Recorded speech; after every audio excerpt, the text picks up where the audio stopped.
Greetings. Good afternoon, everyone. It's Paul from ChurchGOers again. How you all doing? I'm a bit excited today because we have an awful lot to cover for you, but it's also our district convention weekend. So everybody's excited about that.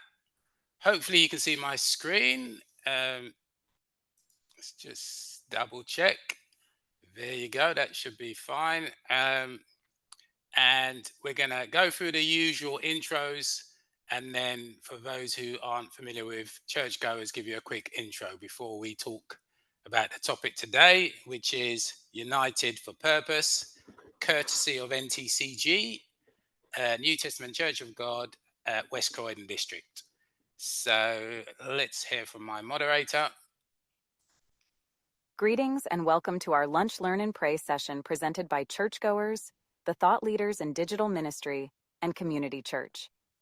Today, as always, we start by blessing your lunch, followed by a multimedia presentation, and concluding with a Q&A section. Just a few housekeeping points to go through before we get started. Please stay on mute until we launch the interactive section. But in the meantime, do key your questions in the chat or use the Google form link provided. The session will be recorded, so you are welcome to switch off your cameras if preferred. But if you're feeling truly Christian, then key your name and church in the chat, and keep those emojis coming. Lastly, we thank NTCG Herne Hill for sponsoring the session today. I now have great pleasure in introducing the founder of Churchgoers, Brother Paul Johnson. Thank you very much. It never fails to amuse me. So, as you can see there, Churchgoers is a blueprint for church centers of excellence. It's an initiative that has been commissioned by around 650 church leaders. And the idea was that we would create a manifesto, which I'll just quickly show you now. So the manifesto was delivered last year, and it contains typically what you'd expect in a manifesto, perhaps a political manifesto. It's all about community, though: economic development, environment, family, health and well-being, IT, etc. And you might recognize one of your church leaders there. As I say, there are actually 650 church leaders that are involved in the production of that manifesto. And we're actually in the implementation phase. So we produced the document last year. Churchgoers is the platform upon which delivers most of the recommendations of that manifesto. Okay.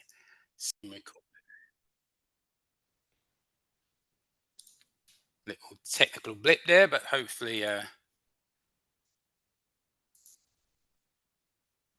we're okay to go. All right, so where was I? So let me just explain this icon at the top here, right? So Churchgoers, planting digital ministry in UK churches. Yes, that's a part of it. There's a huge element of digital ministry that needs to be addressed across UK churches. But the scope of Churchgoers, as I say, is what's in the manifesto. And for those coming to the conference this weekend, the convention, then that document will be in the app, the convention app. So, okay, if you look at this diagram now, we have believers, okay, and it's saying that we want the believers to go from right to left, down here, and become digital evangelists, right? So we want to take advantage of the 5 billion people that are on the internet and use digital technology to evangelize, in addition to what we do at the moment. We also want believers to become role models and mentors, right? You're already role models, but we want you to go one step further. So walk the walk and talk the talk by being mentors. And I will touch on that a little bit later on. The second half of the diagram is for churches, conventional churches, encouraging them to be hybrid churches, okay? And one step further to then encourage them to be centers of excellence. All right. So that is the overall scope of Churchgoers. Now, if you look in the bottom left-hand corner, our focus, well, the current focus of church is in delivering theology, praise and worship services to the community. Churchgoers doesn't have any clergy, any priests, any ministers on board as such. So our focus is on the community side of what church does, which is what we do very well. And it's what we do that the community does not complain about. When you hear them say the church is a sleeping giant, or they're at denominational war and all the negativity that comes out of it, we're not getting involved in that. Churchgoers' scope is over here. We are going to be extending the community services. For example, we're enabling churches to offer training and mentoring remotely and in person, right, through the church system, through the community service delivery element of the church. So we're leaving church exactly as it is in terms of theology, but in terms of community services, we're extending it. Hopefully that makes some sense to you guys. And let's proceed to the next slide.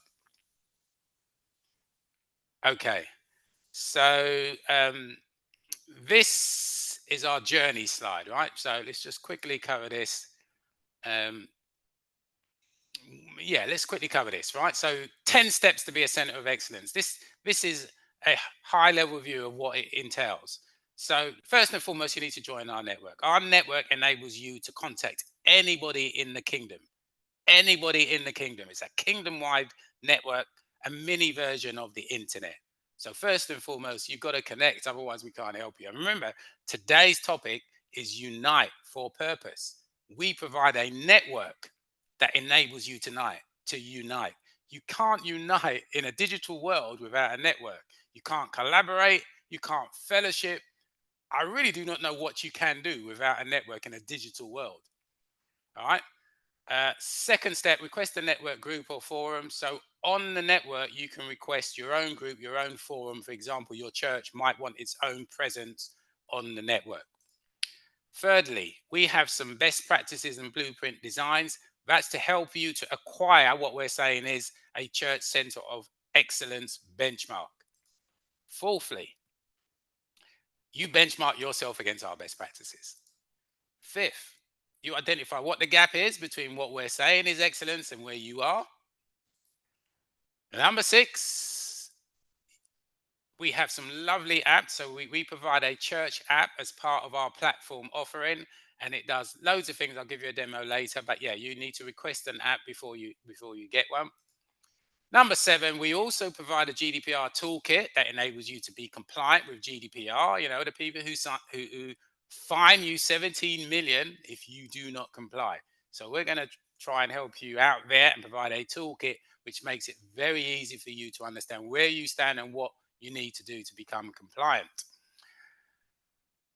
Best practices in security, website compliance, etc., etc. Yeah, so we're helping you to grow your digital ministry. So wherever it is at the moment, we're helping you to grow it until it reaches a center of excellence.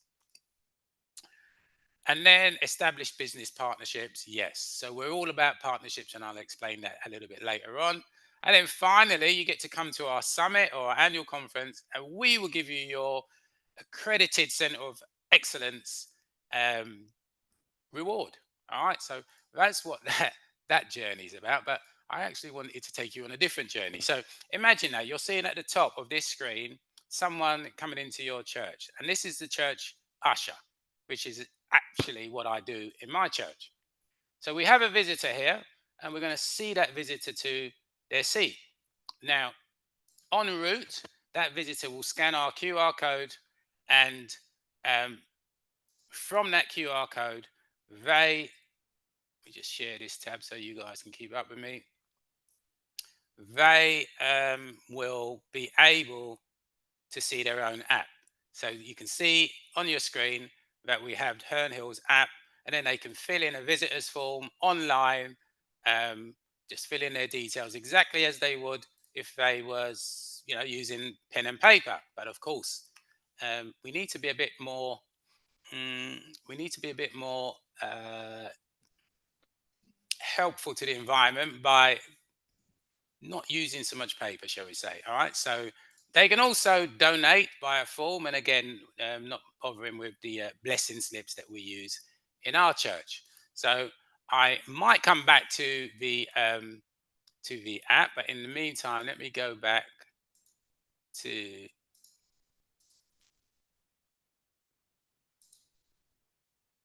Oh, I see a few people have come. Sorry, I've lost my share screen here, so I'm going to have to bring it back up. Okay. Hopefully you can see my journey again now. Right. So that's just a quick example of what we mean by a churchgoer's journey. We're trying to totally transform the user experience of coming to a church and take the evangelical focus away from theology and get people into the church based on the range of community services that we provide, which is being extended by training and mentoring and a bunch of other things. Okay, so what do we have here for you? So that explains the top. Um, yeah, let's go on to the next slide here, because today we really want to focus on our theme, which I think is quite a good theme. It's the theme for the convention, United for Purpose. So I think the purpose for churchgoers is crystal clear at this point here, right? And I think united, what we mean by united is crystal clear, because I'm saying that in a digital world, you can't unite without a network. But I'll prove it to you shortly. And if you look at the Bible, it says, where there is no vision, the people perish. Um, and I'm not sure that the church has progressed much since Windrush. So I reckon this crosshair represents where we are on a timeline in between the Windrush world and the digital world. And this is where the world is, way beyond where the church is. And churchgoers is trying to close that gap. And it's quite a challenge, because everybody's comfortable where they are. They're comfortable with their processes. They don't like people like me coming on board saying we need to change and we are too far behind, etc., etc. But someone has to do the job.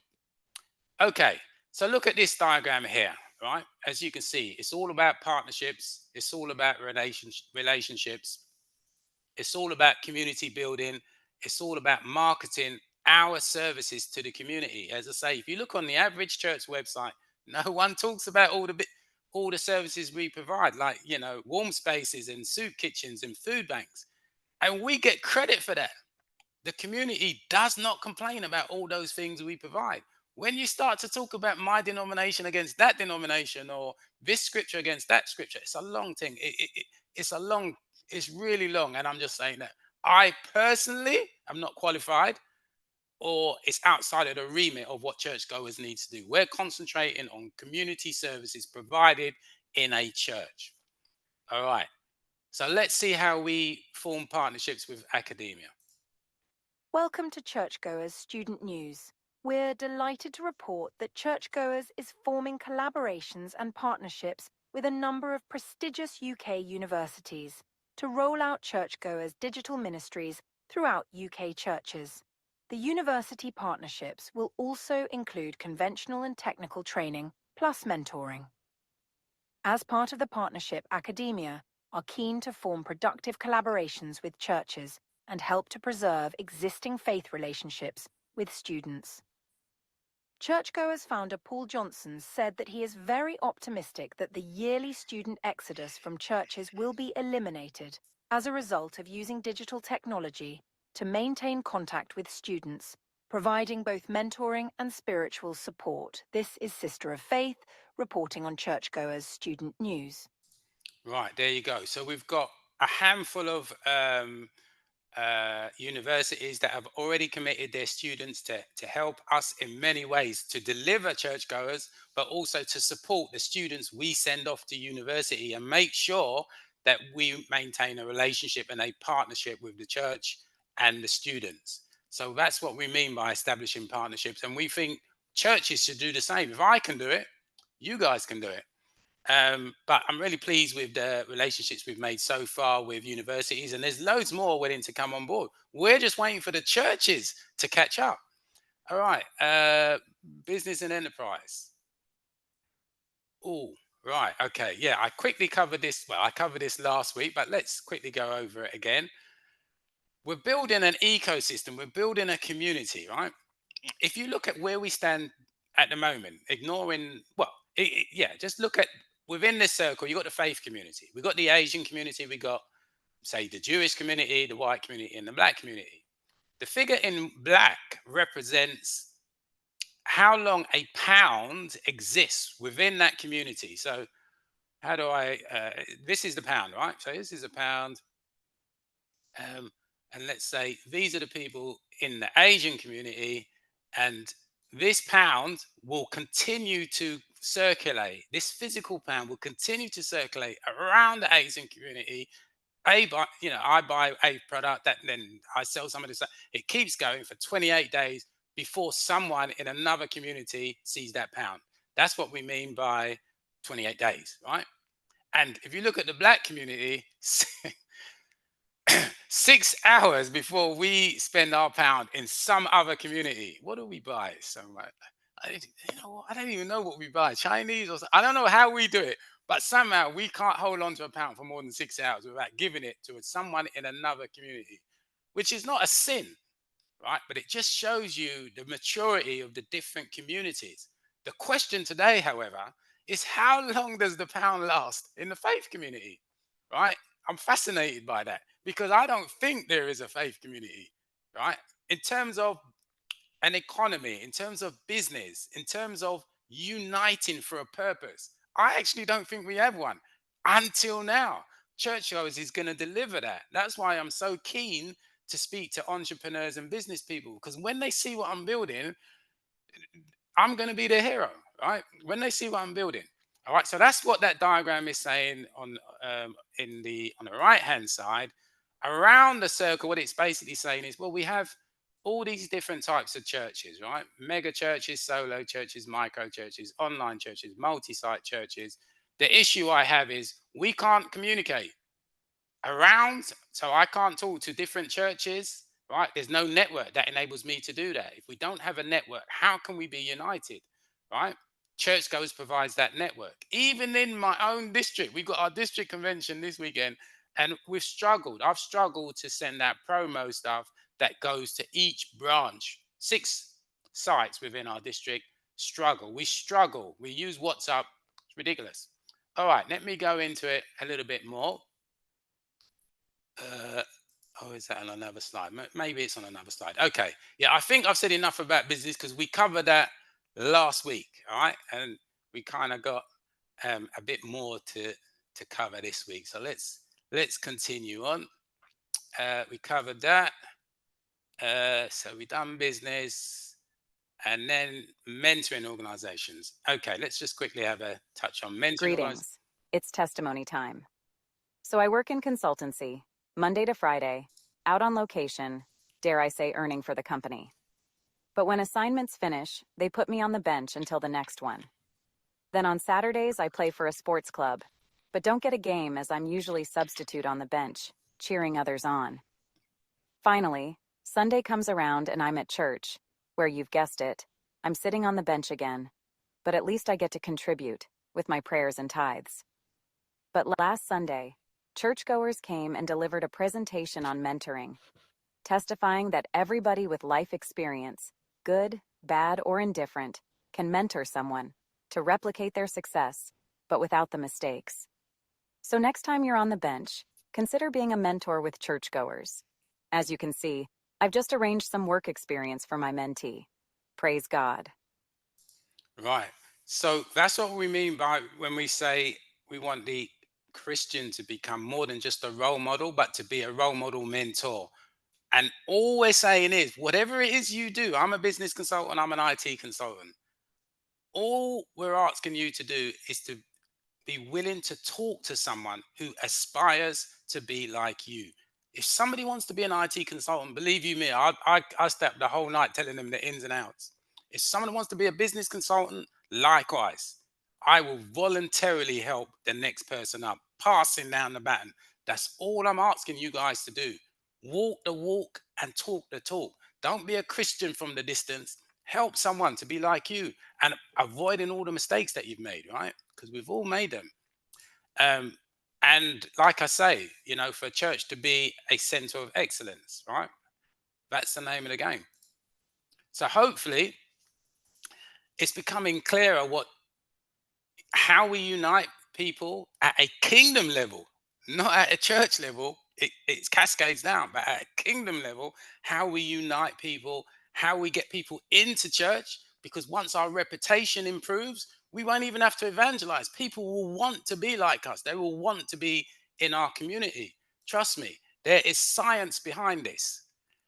Oh, I sent out a testimony challenge today. I'm not sure if you guys took it, but it's basically looking at the hierarchy of the kingdom, right? So you've got the church kingdom, you've got your denomination, you've got your church, you've got your brethren, and then you've got you.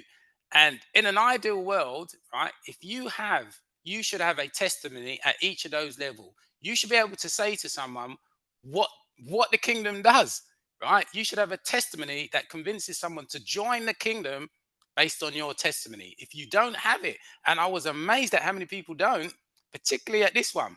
What have we achieved?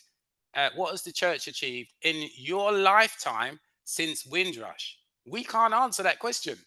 So then how do you get someone in to church if you can't even answer that question? Can't be done. We need an answer. ChurchGOers is now going to deliver something which will be written in history as far as I'm concerned. We're going to achieve something at a kingdom level, so you will have a testimony to evangelize someone into the kingdom that asks awkward questions like that. What's your denomination done? Well, that's beyond me for now, right? But you should be able to say what your church does. You should be able to say what your brethren does. You should have your own testimony. And I strongly believe that if you have those testimonies, that's all you need to get someone in. Because those are the questions that I would be asking someone. Well, why should I join your church? You need to be able to answer that question. It's not about scripture. You don't have to go down to that level. They're always going to argue about scripture. Why does one gospel not agree with the other gospel? It's a long thing. I'm telling you, all you need is a testimony. It doesn't have an opportunity for them to debate. You're telling them the truth. You're witnessing the truth, and you're telling someone the truth. It's the easiest way to evangelize, in my opinion. All right. What else have we got here?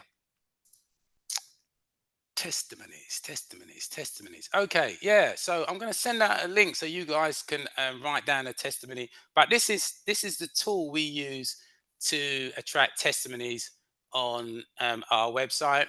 So you would this particular one, you can have a video testimony or written testimony. If they're going to give you a written testimony, they can rate you and then put some descriptions here and give us an image on your name, etc., etc. So I do like my testimonies. Hopefully, the pennies drop and you guys are understanding how powerful churchgoers is and how it's going to transform the landscape of churches. And this week alone, we had Church of England. They said they want in. We had Seventh-day Adventists. They're in. We had Church of God of Prophecy. They're in. We had Acts Church. They say they're in. And New Testament better come on board this weekend because people jump ship. All right, people jump ship. All right, let's go. What's this saying? Oh yeah. So again, this is what I call unity. I kind of covered this before, didn't I? So it's about establishing relationships with the different sectors in the community. So I'm not going to go over that again. Where are we? Here. The blueprint. All right, let me just cover some of this because when we talk about a church center of excellence, right? Well, how do you determine whether you're excellent or not, right? So it could be considered subjective. So in terms of digital ministry, we split digital ministry into technology, communications, and evangelism. And remember what I said to you earlier. We want people to understand, we want Christians to understand the opportunities in the evangelism area on the internet. 5 billion people reside on the internet. You can send a message, a blog, a video, a podcast, or even a digital book, and it can reach 5 billion people. So surely that's where you should be evangelizing. I'm not saying don't go door to door. If you need to get your steps in, yeah, do your door to door. But the power, trust me, is in evangelism and understanding where the world is and how to maximize the opportunities that's available to you. So let's have a look at one of these, right? So the book is quite easy for people to understand because you have to drill down into the detail, but you get 2 videos. Churches can leverage evangelical podcasts to reach a wider audience, ignite passion for faith, and foster a thriving digital ministry. Define your niche and audience, choose your format, invest in quality audio, maintain consistency, and engage with your audience. Faith. All right, I'm going to stop it there. So you get a high level understanding of a topic, and then you might get a animated.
All right, so you get the idea. You just scroll through the book, and it covers all the digital ministry topics, and that's how you learn about digital ministry. And that's we have some blueprints, which is a little bit more detailed, but that's how you know where you stand based on the standards, the quality standards that churchgoers is setting in order for us to be recognized as a center of excellence to the outside world. So from the outside world, we need to be excellent in everything we do, right? To give you an example, each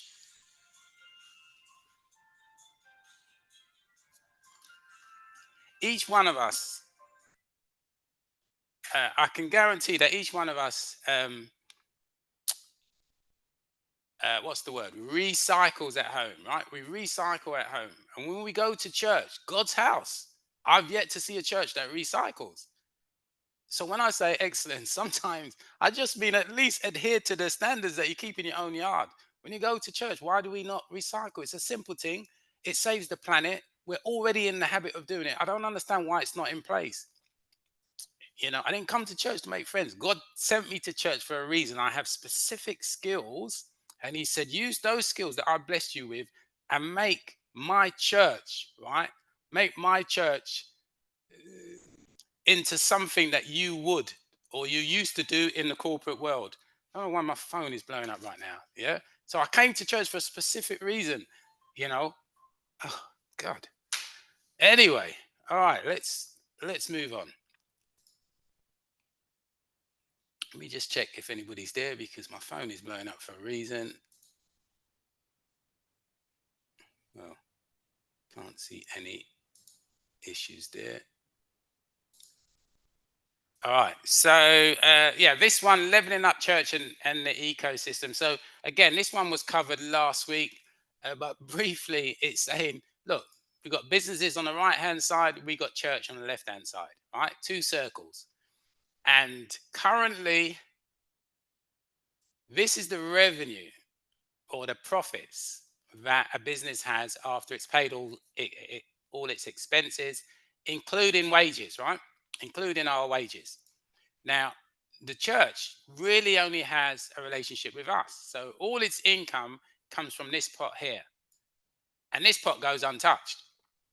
So that gives the business a decision, right? Do I pay taxes out of that pot and say, you know, good luck to HMRC, or do I give it to charity?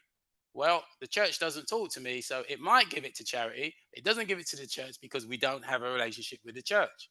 Why would it give it to us? Because, you know, it's as simple as, what do I do with the taxes? Do I keep it or do I put it to good use? Because in theory, the government should take a portion of the taxes it earns and spread it out to charities and, via grants and etc. So it comes under economics, and I don't want to go too deep into it.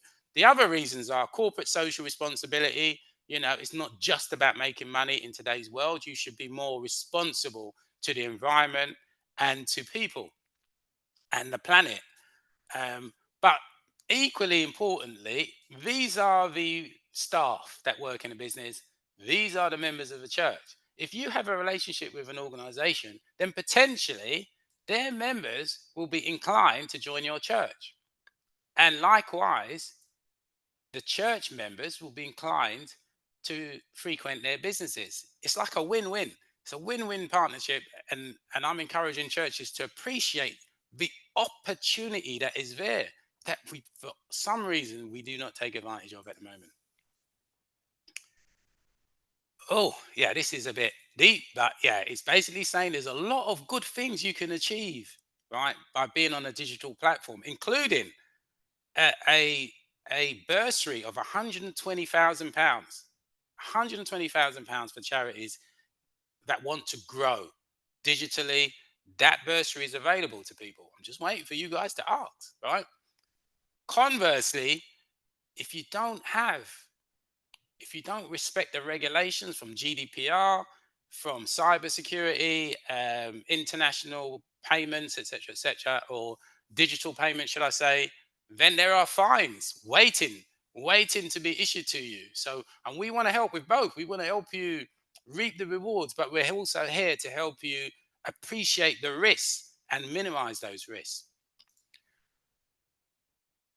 Benchmarking, this is the model we're using to determine the criteria that you need to achieve a center of excellence. But I don't want to go into that today because it's mathematical. All right. So that in a nutshell is what I wanted to quickly cover for those interested in, well, what does churchgoers do? How does it unite? Who does it unite? And what's its purpose? Well, as I say, its purpose is to encourage, empower the church to become centers of excellence and to empower Christians to become role model mentors and to evangelize online. Perfect. All right, let's see if we have anybody with any questions whilst I take a break. Anybody on the line here? Anybody got a question about anything I covered today? I'm happy to do a part 2, but if you've got any questions, by all means, put it in the chat and we'll try and address it for you. You don't have to reveal your yourself on if you're not happy about being seen. You can ask your question in silence, as it were. Anybody here from New Testament? I think what we're going to do is who will be Jacqueline, who will the accreditation be? Who will the accreditation be with? So at the moment, what we're saying is we will lay out the criteria for you guys to do a self-assessment. So you can self-assess yourself and determine whether you meet the standards set for a center of excellence. But the accreditation is where somebody independently verifies that you are an accredited church center of excellence. So at the moment, that's churchgoers. Churchgoers, a select few from churchgoers will look at your setup and determine whether or not you've hit those high quality standards that we set. And it won't be easy because my observations are, as I say, the average church is probably about, let me think, 75 years behind where I am in terms of the world. It's almost like I go back in time every Sunday when I go to church. The reason why, that survey I put out asking people to do a testimony of what the church has done since Windrush. Windrush was 76 plus years ago. Nobody can tell me what the church has done since then, which implies the church has done nothing. It's not my words. This is you. I'm asking everybody. I can't answer the question, right? On the scale of Windrush, what has the church done?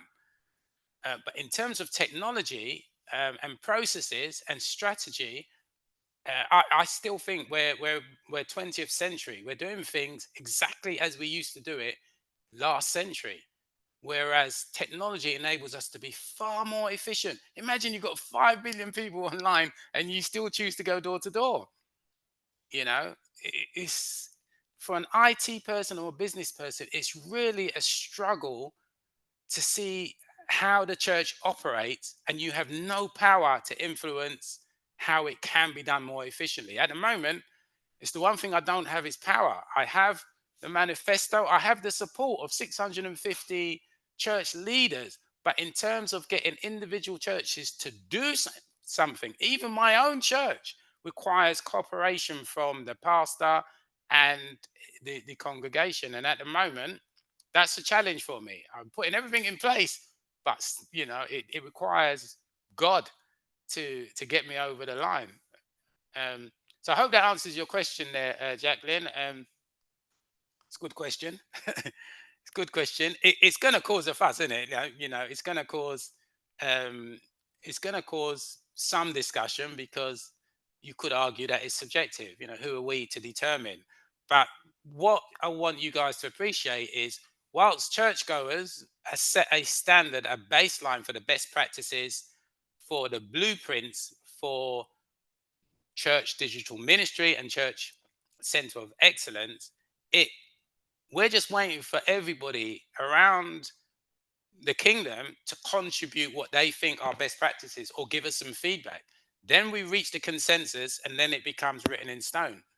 But until now, it's just a proposition. It's a concept. But until you guys agree to it, or we find a forum that enables it to be agreed, then you've got time to get your house in order.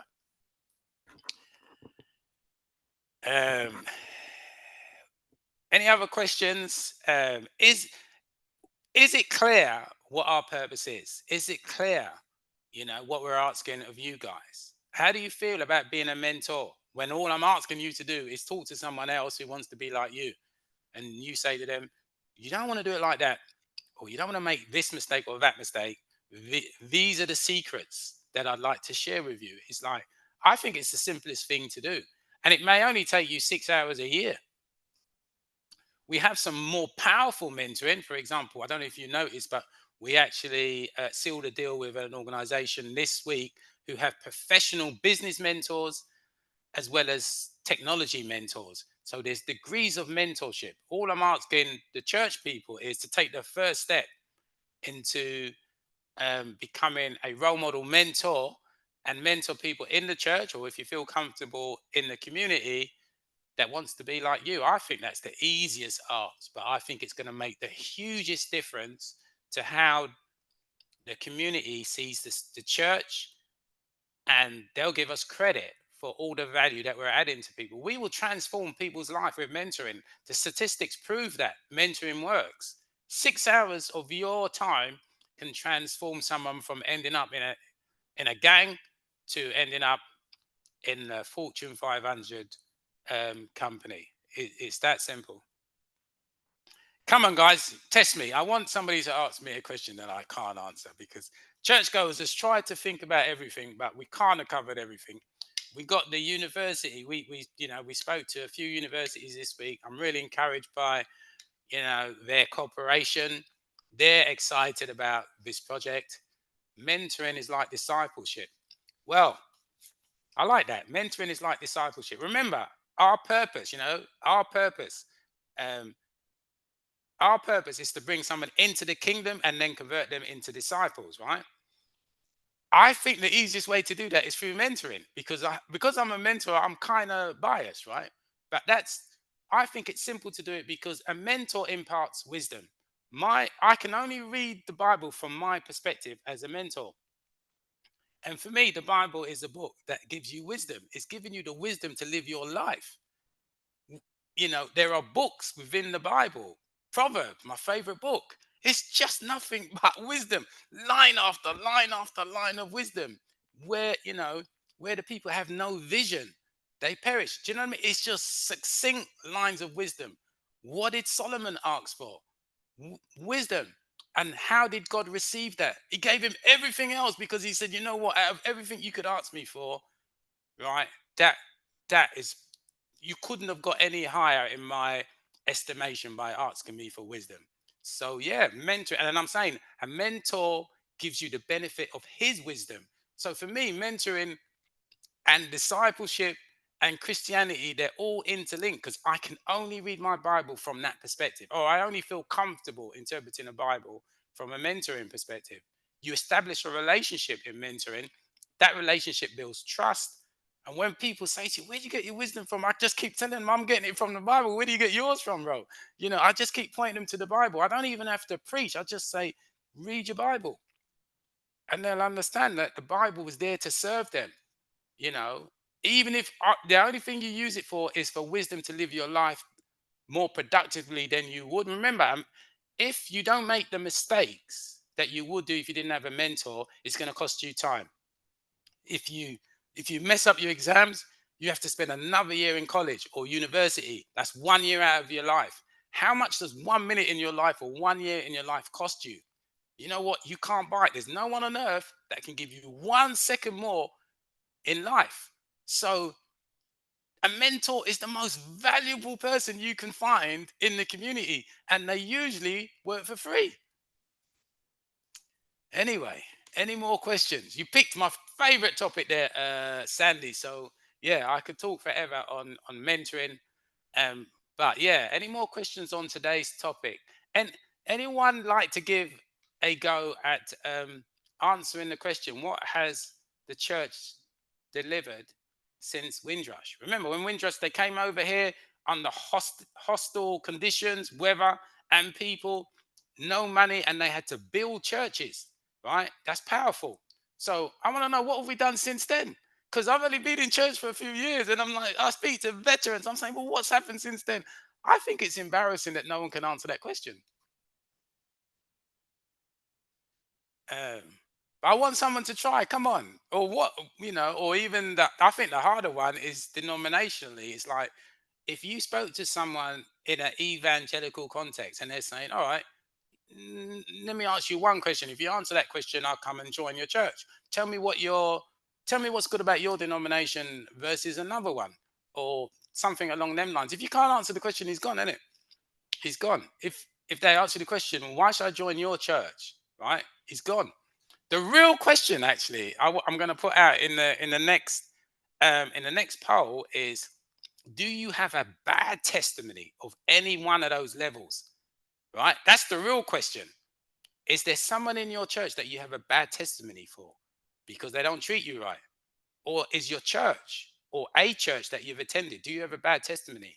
And then it goes all the way up, because they're more, no one's going to ask you for a bad testimony. But what you don't realize is, if you have experienced something bad with your brethren or your church, your natural reaction is to vest your frustration with someone. So you naturally explain to them how someone upset you in the church. And it's the opposite of a testimony, if you see what I'm saying. It's the opposite of evangelizing. You've now convinced someone not to join your church, and because of your brethren, or for how your church treats you, or how your denomination treats you, or even how the kingdom treats you. So that's really the point of that poll. But it's hard to put it. It was hard to just say it like that for you guys to appreciate my point. But my point is really, until we have a testimony at all those levels, we can't evangelize effectively, because someone is going to ask you a question that you can't answer, and it won't involve the Bible. It'll be a very simple question: what's your church done? You can't answer that, they're gone. Right. Any other questions? United for purpose.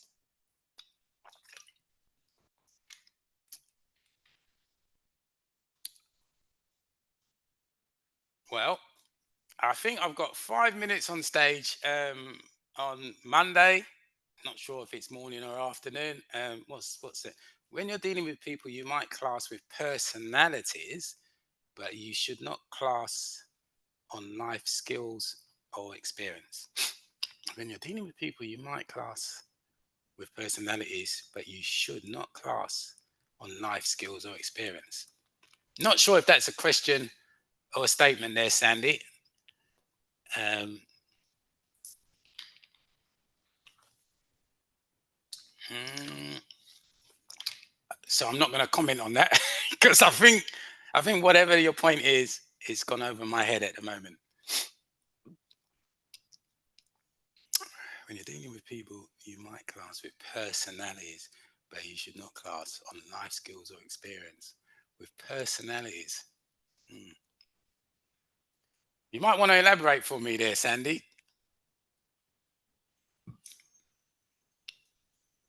So I must admit, whilst I'm waiting for an elaboration there of some sort. No, sorry, Brother Paul. I was going to say that when you're dealing with some personalities, you might clash. You might clash with some people because of personality or Yes. because of like maybe there's something emotional that could be there. But I mean, if you are mentoring somebody, because I do mentoring, I mentor a lot of university students. But the one thing that you shouldn't clash on is your experience or how you encourage somebody. Yeah, because and yeah, I totally agree because it's like your testimony, right? You know, if you and your life experience is, can be represented in a testimony, right? What I'm saying is, it's factual, isn't it? You're telling someone what you've been through.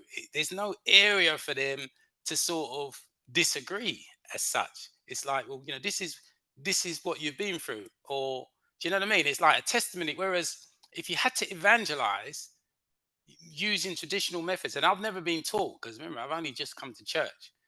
But for me to pick up the Bible and to go John 3:16 verses, Mark 1 and stuff, I can't do that. I can't recite the whole Bible and counteract your argument, assuming you knew a little bit about the Bible, in order to convince you to come to church.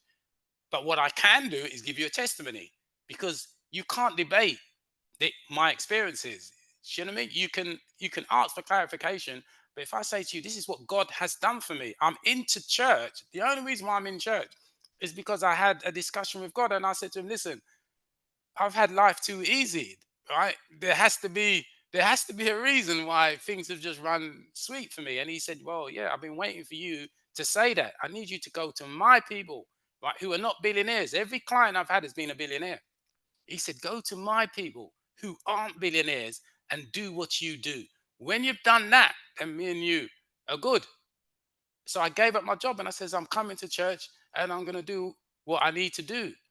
And I thought it was going to be easy. The technical side is actually easy. The mindset, getting to understand what I call the church mindset versus the business or the IT mindset, they almost clash, because IT and business are all about the future. And the church is about convention. And that's why they're 75 years apart. They're holding on to convention. Hold on to the Bible. Yeah, the Bible's what, 2,000 years plus. Hold on to that. But some of the processes that are in place from Windrush days, we need to move on from that. The world has moved on. We can't stand still. So that's what I mean by purpose. But yeah, appreciate the question there, Sandy. Yeah, I understand what you're saying, and yeah, I totally agree. For me, I like to keep things short and simple. I don't want to spend hours trying to convince you about something. I just want to have a powerful testimony, and I like to just drop the seed with you. Like, so I say something powerful, and I know it's gonna circulate. It's gonna circulate until you want some of what I got. That's why I'm so keen for the church to be seen as a center of excellence. And when I say the church, I mean the institution and the people. And when they see that you've added mentoring on top of being a role model to what you naturally do, I think that is going to be game, set, and match. Everybody will be wanting to be part of the church purely because of how tight we are. But by tight, I mean we need our own economy. We should be spending the pounds in the faith community first and foremost. You've got to look after yourselves first. And then when they see how tight we are, because in terms of the numbers, we're the biggest network, right? We just don't have a network until now. When we look after each other, all the businesses look after each other, and the people see from the outside, how we are, they're going to want to be a part of that. Then we pounce on evangelism if we need to. I just think they'll come naturally when they just see how all the benefits of being part of the church kingdom. I don't even think we'll need to evangelize to some of them. I think they will naturally want a part of what we have. And that's part of the science, the thought process that's gone into churchgoers. Remember, I've spoken to over 100 church leaders on different topics, and I've picked the nuggets out of all those interviews, as well as my own experience, and that is behind the design and the architecture of churchgoers. It's not something that you can just do in 5 minutes. It took a year. It took a year to come up with this, but I think it's fit for purpose. Definitely helps us unite, and it definitely gives us a purpose. We can't explain what the church has done for 75 years. Listen, I'm giving you something to talk about, right? This is easily going to be the biggest thing the church has delivered since Windrush, since nobody can tell me what it does. I love that. Any other questions? Um, I actually want a panel discussion. Next week, by the way, we have a guest speaker. So I'm going to give your ears a rest. We have a lovely lady who's going to be from an organization called, I think it's Digging for Digital. And I'll be co-presenting, but most of the event will be her explaining what she does, what her company does, and how they fit in with churchgoers guidelines. And then, of course, October, we're into Black History Month, so we're going to spice it up for Black History Month as well. So, yeah, it's all getting good. Any other questions? Hopefully, I'm recording split today for some reason, but hopefully it will come out okay, because I want to post some of the recording onto event goers so that the people at the convention can see what churchgoers thinks about the theme that is in the West Croydon convention this weekend. Okay.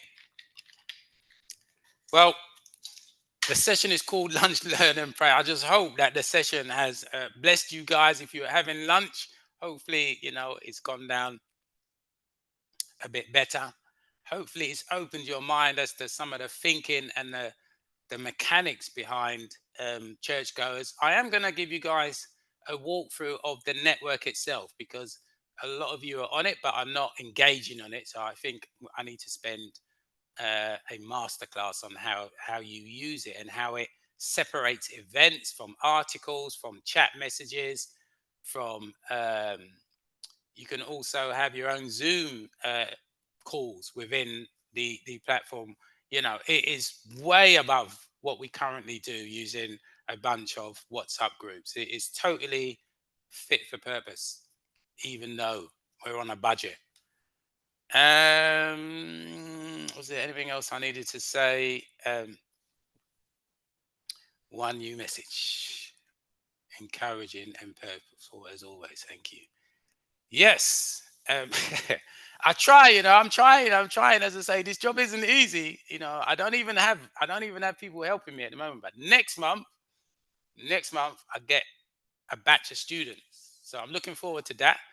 So students that I mentor, but at the same time, I'm going to be mentoring them on the project, so they get to do useful work in delivering churchgoers across the kingdom. And as I say, I think this is going to be the biggest project that the church has delivered in our lifetime. So you guys should want to be a part of it. You should be knocking on my door saying, what can I do? What can I do to add to, this deliverable? Apart from being, good role model mentors, as I say. Maybe you should be convincing your pastor to come on board and to make sure that your church gets to the finish line first, because it looks like a race now. It's like, well, which church organization is going to be the first to be accredited with a center of excellence, or to have a digital ministry? It's actually quite funny, Seven-day Adventist people are they're very organized. So my money's on them, you know. Sorry to say it, NT should be way ahead, right? UT should be way ahead, but based on a um, based on a discussion I had with Seventh-day Adventists, I'm telling you, they're not playing. And Church of England are in on it as well now. So come on, um, let me know how I can help. For sure. If you the next time you see, you know what I mean. There's just so many ways you can help. It's not. There's just so many things you can do to help. But it's what I'm really trying. I guess the point I'm trying to make is God asked me to take my skills and talent to help the church.